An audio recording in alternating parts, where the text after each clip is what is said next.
के दादरपुर गांव में गुरुवार को हुई हिंसा के मामले में पुलिस ने बड़ी कार्रवाई करते हुए 19 लोगों को गिरफ्तार किया। इस मामले में पुलिस की तरफ से दर्ज एफआईआर में गगन यादव समेत 21 लोगों को नामजद किया गया। गगन यादव को मुख्य आरोपी बताया जा रहा है, जिस पर कथावाचक के समर्थन और पुलिस कार्रवाई के विरोध में लोगों को इकट्ठा करने का आरोप है।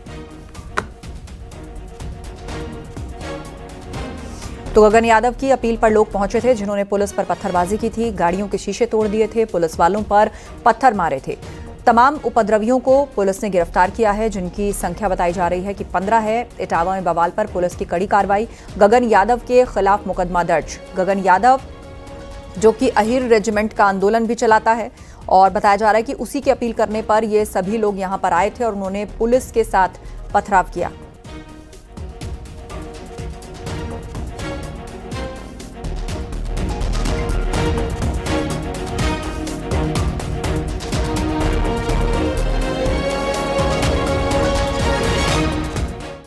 इस वक्त हम बकेवर थाना में मौजूद हैं। यहाँ पर उन वाहनों को जब्त किया गया है जिन वाहनों में जो हमलावर थे या पुलिस के मुताबिक जो हिंसा फैलाने वाले लोग थे वह आए थे और उन्होंने गुरुवार की दोपहर हिंसा फैलाई थी।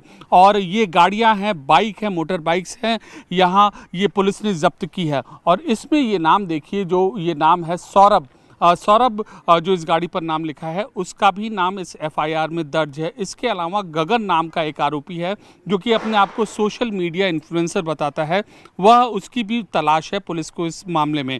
और अब जो ये पूरी गाड़ियां या बाइक जो बरामद हुई हैं, इसके बाद राजनीति और ज़्यादा तेज हो गई है। क्यों हो गई है हम आपको बता रहे हैं। देखिए, अगर इन गाड़ियों पर आप देखें तो इसके पीछे जो बड़ी गाड़ी है उस पर एक पॉलिटिकल पार्टी का झंडा है, समाजवादी पार्टी का झंडा है। लेकिन समाजवादी पार्टी ने अपने आप को इस पूरी घटना से अलग किया है। तो सवाल ये उठता है कि आखिरकार जब झंडा इस एक पॉलिटिकल पार्टी का इस गाड़ी पर है और ये लोग किस तरीके से उस पार्टी से जुड़े हुए थे और क्यों जो समाजवादी पार्टी अब आधिकारिक रूप से जब मना कर रही है तो आखिरकार ये लोग कौन थे, यह सबसे बड़ा सवाल है। इटावा कथावाचक की पिटाई के मामले में लगातार सियासी बयानबाजी हो रही है। कथावाचक से अखिलेश यादव की मुलाकात के बाद बीजेपी समाजवादी पार्टी पर हमलावर है और सियासत करने का आरोप लगा रही है।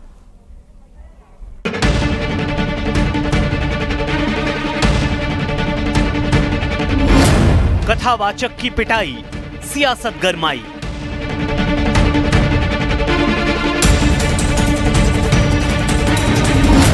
कथावाचक पर रण, यादव वर्सेस ब्राह्मण। अहीर रेजिमेंट का बवाल, जाति पर उबाल। ये 6 तस्वीरें उत्तर प्रदेश के इटावा में मचे सियासी बवाल और हिंसक प्रदर्शन की बानगी भर हैं। 26 जून को इटावा के दादरपुर गांव गई पुलिस टीम पर पथराव हुआ, गाड़ियों को तोड़ा गया, फिर थाने को घेरने की कोशिश हुई। पुलिस ने भी उपद्रवियों को खदेड़ने के लिए आंसू गैस के गोले छोड़े और लाठीचार्ज किया। इस पूरे बवाल के पीछे 21 जून को एक कथावाचक मुकुटमणि और संत यादव के साथ हुई बदसलूकी और मारपीट की घटना शामिल है, जिसको लेकर अहीर रेजिमेंट नाम के संगठन और यादव समाज के दूसरे संगठन के लोगों ने जमकर बवाल काटा। हालात इतने बिगड़ गए कि दादरपुर गांव को पुलिस छावनी में तब्दील कर दिया गया। इसके बाद पुलिस ने अभियान चलाकर 19 उपद्रवियों को हिरासत में लिया और उनके कब्जे से 13 गाड़ियां भी बरामद की। उसी में से 70-80 लोग पुलिस के मना करने के बावजूद ग्राम दादरपुर में उपद्रव करते हुए घुसने की कोशिश करने लगे, जिससे वहां कानून व्यवस्था की विपरीत स्थिति उत्पन्न हो गई। इस पर 19 लोगों को हिरासत में लिया गया है तो उनकी 13 गाड़ियां जब्त की गई हैं। इस संबंध में एफआईआर पंजीकृत करके कठोर विधिक कार्रवाई की जाएगी। दरअसल इटावा के दादरपुर गांव में 21 जून से कथा शुरू हुई। शाम तक आयोजकों को पता चला कि कथावाचक ब्राह्मण नहीं यादव है। इसके बाद हंगामा हो गया, कथावाचकों के साथ मारपीट की गई, उनकी चोटी काट दी गई, सिर मुंडवा दिया गया, जिसका वीडियो वायरल होने के बाद सियासी बवाल छिड़ गया। समाजवादी पार्टी कथावाचक मुकुटमणि और संत यादव के समर्थन में उतर आई।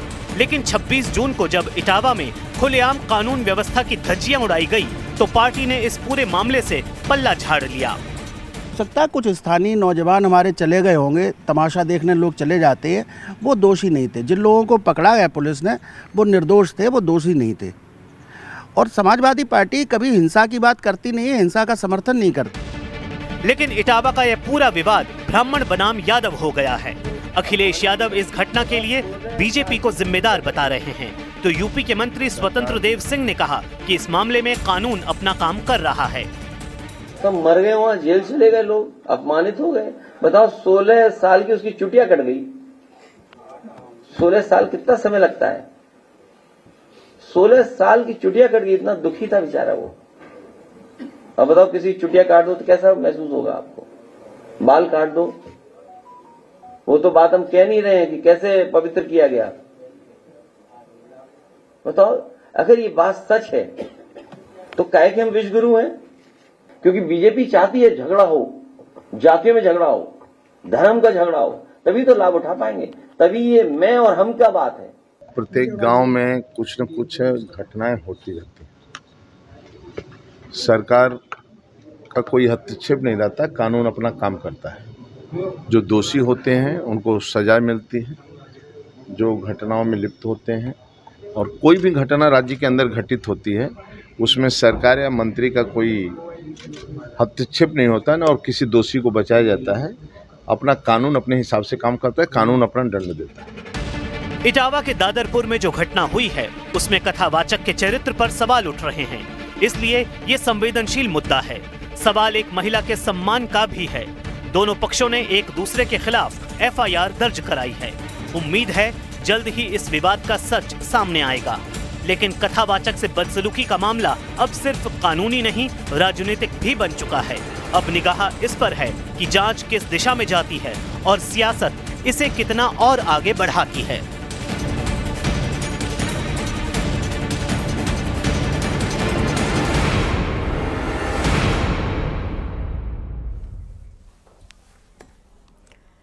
लखनऊ में सीएम योगी का विपक्ष पर बड़ा हमला। पिछली सरकारें जातीय संघर्ष कराती थीं। पिछली सरकारों ने एक जनपद एक माफिया दिया।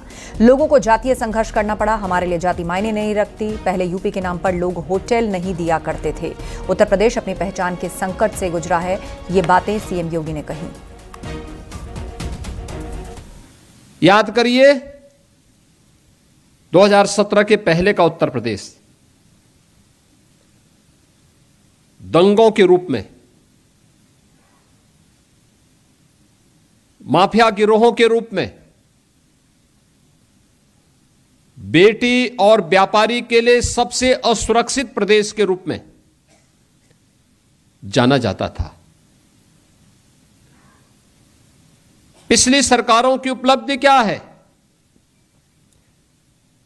जातीय संघर्ष करवा करके परिवारवाद के नाम पर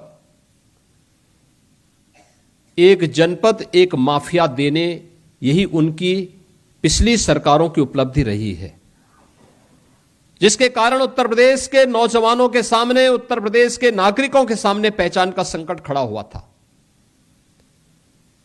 और आज उत्तर प्रदेश की विरासत पर गौरव की अनुभूति करने के लिए पहचान के संकट से डबल इंजन की सरकार ने आपको उभार करके वन डिस्ट्रिक्ट वन प्रोडक्ट दे करके उत्तर प्रदेश को उसकी विरासत से जोड़ने का काम कि 24 जनवरी 2025 से लेकर के अब तक 55,000 से अधिक युवाओं को इस सुविधा का लाभ प्राप्त हो चुका है। 55,000 से अधिक युवा इससे जुड़ चुके हैं। अब आप मुझे बताइए, 55,000 युवा जो इससे जुड़े हैं, क्या इनका चेहरा देख करके योजना दी गई है? क्या जाति देख करके दी गई है? क्या उसका क्षेत्र, उसकी भाषा देख करके दी गई है? नहीं, यह सबका साथ और सबके विकास के भाव को ध्यान में रख करके उसे उपलब्ध कराया गया है। क्योंकि उत्तर प्रदेश का हर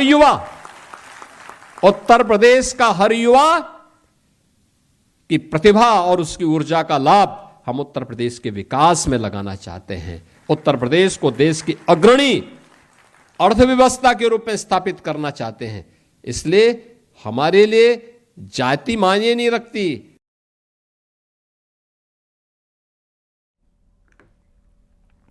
कल गाजियाबाद दौरे पर सीएम योगी ने मीडिया से बात करते हुए ग्रेटर गाजियाबाद बनाने की बात कही। सीएम योगी ने कहा कि लोनी, खोड़ा और मुरादनगर को जोड़कर ग्रेटर गाजियाबाद बनाने और उन्हें गाजियाबाद नगर निगम से जोड़ने पर विचार हो रहा है।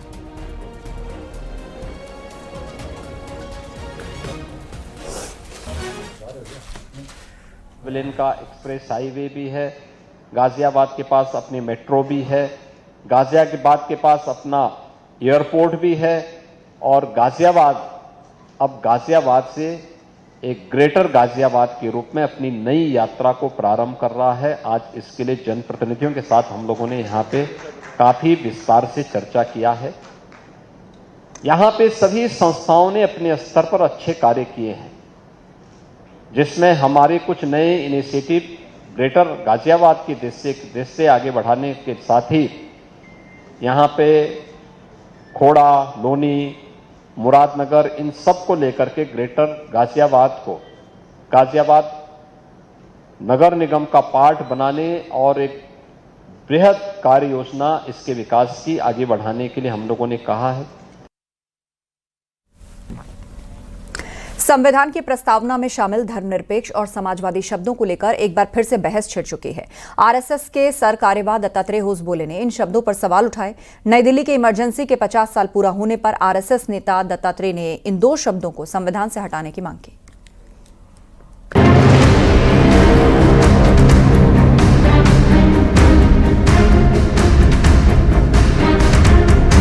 संविधान के 2 शब्द धर्मनिरपेक्ष और समाजवाद पर बड़ी बहस छिड़ी हुई है और वजह है आरएसएस में नंबर 2 दत्तात्रेय होस वाले ने इन शब्दों को हटाने की मांग की है। प्रियम्बल शाश्वत रूप से क्या सोशलिज्म के विचार आइडियोलॉजी के नाते क्या शाश्वत है भारत के लिए? तो इन 2 शब्दों को प्रस्तावना में जोड़ा। बाद में इसको निकालने के प्रयत्न हुआ नहीं है, चर्चा हुई, दोनों प्रकार के आर्गुमेंट्स हुए, तो क्या वो रहनी चाहिए प्रस्तावना में? ये विचार होना चाहिए। 1976 में 42वां संविधान संशोधन किया गया था। इसके तहत समाजवादी, धर्मनिरपेक्ष और अखंडता शब्द जोड़े गए थे। समाजवादी शब्द को सामाजिक और आर्थिक न्याय सुनिश्चित करने के लिए जोड़ा गया था, जबकि धर्मनिरपेक्ष शब्द के लिए सभी धर्मों के प्रति समान व्यवहार को सुनिश्चित किया गया। लेकिन आरएसएस ने 2 शब्दों को संविधान से हटाने की मांग की है। उन्होंने ये कहा कि ये शब्द डॉक्टर अंबेडकर द्वारा बनाए गए संविधान का हिस्सा नहीं थे, इन्हें आपातकाल के दौरान बिना बहस के जोड़ा गया था। 2 शब्द जोड़े हैं, हम सब लोगों को मालूम है, सेक्युलरिज्म और सोशलिज्म के। वो प्रस्तावना में नहीं थे, पहले प्रियम्बल में नहीं थे। उन 2 शब्दों को जोड़ा है। प्रियम्बल शाश्वत रूप से क्या सोशलिज्म के विचार आइडियोलॉजी के नाते क्या शाश्वत है भारत के लिए? इतिहास के पन्ने पलटने पर पता चलता है कि 42वां संविधान संशोधन इमरजेंसी के दौर में हुआ था। इंदिरा गांधी के नेतृत्व वाली सरकार ने 1975 से 1977 के बीच आपातकाल लागू किया था, जबकि 42वां संविधान संशोधन इसी के बीच 1976 में हुआ था। संविधान की प्रस्तावना में धर्मनिरपेक्ष और समाजवादी शब्दों को लेकर छिड़ी बहस अब सियासी रंग लेने लगी है। कांग्रेस ने आरएसएस पर तीखा हमला बोला है। दत्तात्रेय जी ने बोल दिया कि जो मूल आत्मा है सेक्युलरिज्म और सोशलिज्म संविधान से हटाया जाए। यही इरादा तो इन्होंने 2024 में किया था कि अब की बार 400 पार। उसके पीछे मूल भावना यही है, इनका छिपा एजेंडा है कि अंबेडकर के संविधान को समाप्त कर दो। इस बीच विदेश मंत्री एस जयशंकर ने भी आपातकाल के बहाने राहुल गांधी पर तीखा हमला बोला। देखिए, पार्टियों की रिकॉर्ड देखिए, उनका डीएनए देखिए कि जो आज भी इमरजेंसी के लिए अपोलोजाइज नहीं करते, उनके मन में संविधान के लिए क्या आदर सम्मान से वो देख सकते, जिन्होंने संविधान की ऐसी हत्या की, इतने अत्याचार की, तो संविधान हाथ में रख के घूमने से कुछ होता नहीं है। धर्मनिरपेक्षता और समाजवाद जैसे शब्दों को लेकर शुरू हुई ये बहस अब सिर्फ वैचारिक नहीं रही, बल्कि देश की राजनीति को दो ध्रुवों में बांटती नजर आ रही है। संविधान की आत्मा की बात करने वालों और मूल स्वरूप की बहाली चाहने वालों के बीच टकराव अब खुलकर सामने है।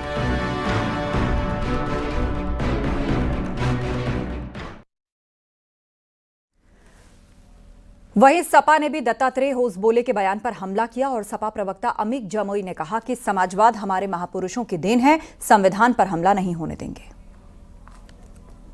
ये साफ साफ जो बेसिक प्रेम्बल है वो पूरे भारत के संविधान की रूह है, बाबा साहब की रूह है। और समाजवाद का ताल्लुक इंदिरा जी से नहीं है, समाजवाद का ताल्लुक सिर्फ कार्ल मार्क्स से नहीं है, समाजवाद का ताल्लुक शहीद आजम भगत सिंह जिन्होंने हिंदुस्तान सोशलिस्ट रिपब्लिकन एसोसिएशन बनाया, डॉक्टर राम मनोहर लोहिया जिन्होंने इस देश को बनाने का काम किया, जेपी मूवमेंट जिससे बीजेपी अपने आप को जोड़ती है, उन सब हमारे बड़े बुजुर्गों का सपना था कि हमारा देश समाजवादी रास्ते पर जाए। तो हम चाहते हैं कि ये जो संविधान पर हमला है, आदरणीय नीतीश जी, चंद्रबाबू नायडू साहब, जिनकी बिना पे ये सरकार आज सांसें ले रही हैं, उनको खुलकर सामने आना चाहिए। और हम समाजवादी लोग इतना कहना चाहते हैं कि माननीय अखिलेश यादव जी ने संविधान को बचाने की जो शपथ पूरे देश में उन्होंने ली है, भारत की संसद में एक एक समाजवादी पार्टी का वर्कर संविधान की हिफाजत के लिए जिस मूल्यों का निर्वहन करना होगा, पार्टी का जो भी आदेश होगा, हम उसके लिए खड़े होंगे। लेकिन बाबा साहब के संविधान को दलित, पिछड़े, अकलियतों के जो अधिकार हैं उस पर हमला नहीं होने देंगे। संविधान बदलने को लेकर कांग्रेस सपा के बयान पर केंद्रीय सड़क परिवहन राज्य मंत्री अजय टम्टा ने कहा कि कांग्रेस ने संविधान का तानाशाही और मनमाने तरीके से इस्तेमाल किया है। कांग्रेस ने सत्ता में रहने के लिए लगातार संविधान पर हमला किया है। नहीं, संविधान को बदलने और ये विषय को अगर ये लोग बोलते हैं, ये सब हमेशा लगातार कांग्रेस के शासनकाल के अंदर ऐसा हर बार संविधान के अंदर अपने सत्तासीन रहने के लिए हमेशा कांग्रेस ने किया है, वो आपके ध्यान में ही है। और आपातकाल के समय इसका सबसे ज़्यादा इस्तेमाल किया गया और तानाशाह की तरफ को ले जाने का काम उस समय की व्यवस्थाओं में किया था। बाद में तत्कालीन सरकार बदलने के बाद उसमें संशोधन किए गए और पुनः जैसा संविधान भारत का था, डॉक्टर भीमराव अंबेडकर जी के द्वारा जिस मंशा से बना था, जन भावनाओं से बना था, और उसी पर हम लोग अनुपालन करते हैं। ये बात ठीक है कि ये समाजवाद को जोड़ना और जो धर्मनिरपेक्ष शब्द को जोड़ना ये नहीं था। और क्योंकि आप सबके ध्यान में ही है कि भारत माता कितने संघर्षों के बाद को प्राप्त हुई है और प्राप्ति ही नहीं हुई है, बहुत सारे लोगों का बलिदान हुआ, उसके बाद भी भारत माता विभाजन करके हमको मिली है। मंत्री ओम प्रकाश राजभर ने अखिलेश यादव पर मुसलमानों की अनदेखी का आरोप लगाया। उन्होंने अखिलेश यादव को चुनौती दी कि वो 2027 के विधानसभा चुनाव में किसी मुसलमान के बेटे को मुख्यमंत्री का चेहरा घोषित करें। उन्होंने ये भी आरोप लगाया कि जो मुस्लिम नेता उनकी पार्टी के अंदर हैं वो गुलाम हैं, उन्हें अपने हक की बात करनी चाहिए। इसमें अगर सरकार बनती है तो किसी मुसलमान के बेटा को साइकिल चलवा दो, आप थोड़ा कैरियर पे बैठो, कुछ दूर चलो, तब न समझ में आएगा कि कैरियर पे बैठने का क्या आनंद आता है। तो 27 के चुनाव में किसी मुसलमान के बेटा को मुख्यमंत्री घोषित करें कि अब सरकार बनती है तो हम किसी भी मुसलमान के बेटा को मुख्यमंत्री बनाएंगे, नहीं तो खाली गुलाम बना के रखेंगे। ये बात तो मैं खुलेआम कहता हूं। आज मैं तो कहता हूं कि जो मुसलमान लीडर उनके पार्टी में हैं वो गुलाम हैं, वो लोडर बन के बैठे हैं वहां, वो अपने हक की बात नहीं करते हैं।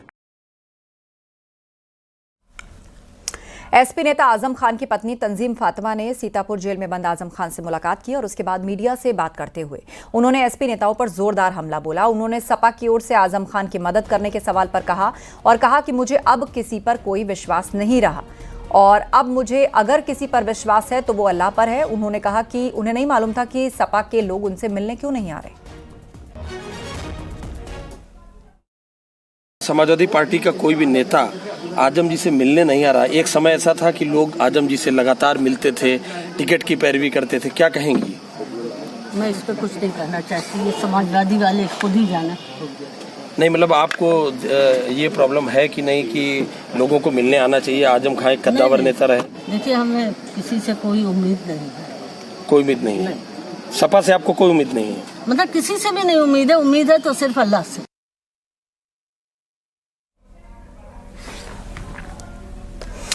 आज यूपी में 9 जिलों में बीजेपी युवा मोर्चा ने मॉक पार्लियामेंट का आयोजन किया। लखनऊ में भी बीजेपी युवा मोर्चा ने मॉक पार्लियामेंट का आयोजन किया। कार्यक्रम में युवा वोटर्स को आपातकाल के काले दिन के बारे में बताया गया और इस कार्यक्रम में जेपीएस राठौर भी शामिल हुए। इस दौरान उन्होंने इमरजेंसी को लेकर कांग्रेस पर निशाना साधा।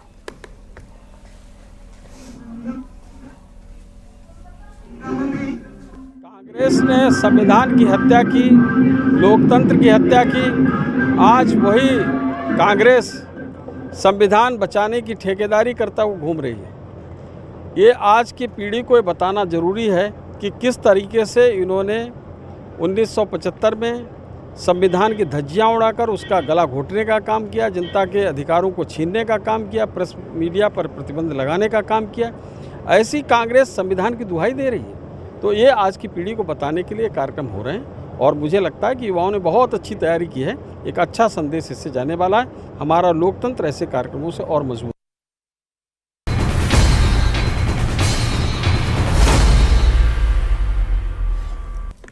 सोशल मीडिया पर रील्स और मीम्स को लेकर देवबंदी उलेमा मौलाना कारी इसहाक गोरा का अजीबोगरीब बयान सामने आया, जिसमें इस्लाम को लेकर बनाए गए वीडियोस और रील्स को उन्होंने गलत करार दिया और कहा कि इस्लाम से संबंधित वीडियो और रील बनाना इस्लाम के खिलाफ है और ऐसा करने वाला इस्लाम से बाहर हो सकता है।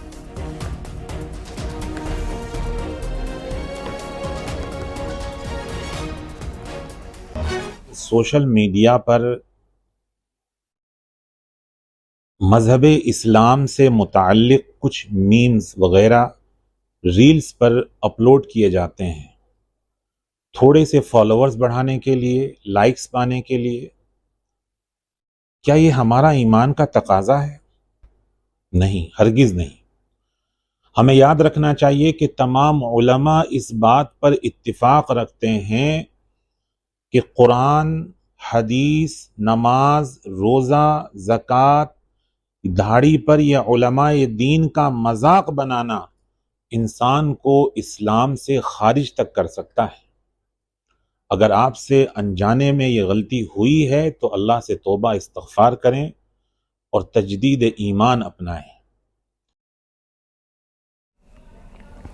वंदे भारत ट्रेन में विधायक से मारपीट मामले में नया मोड़ सामने आया। बबीना विधायक राजीव सिंह ने मामले पर राजनीतिक साजिश का अंदेशा जताया है। उन्होंने कहा कि ट्रेन में बैठे यात्री बार बार उग्र हो रहे थे, कहीं और से प्रेरित लग रहे थे। ट्रेन में जो यात्री थे उनका मानसिक संतुलन बिगड़ा था, इसीलिए मैंने भोपाल पुलिस से सुरक्षा की गुहार लगाई और जीआरपी को जानकारी दी। आपको बता दें, कुछ दिन पहले वंदे भारत ट्रेन में विधायक से एक यात्री को लेकर मारपीट का मामला सामने आया था।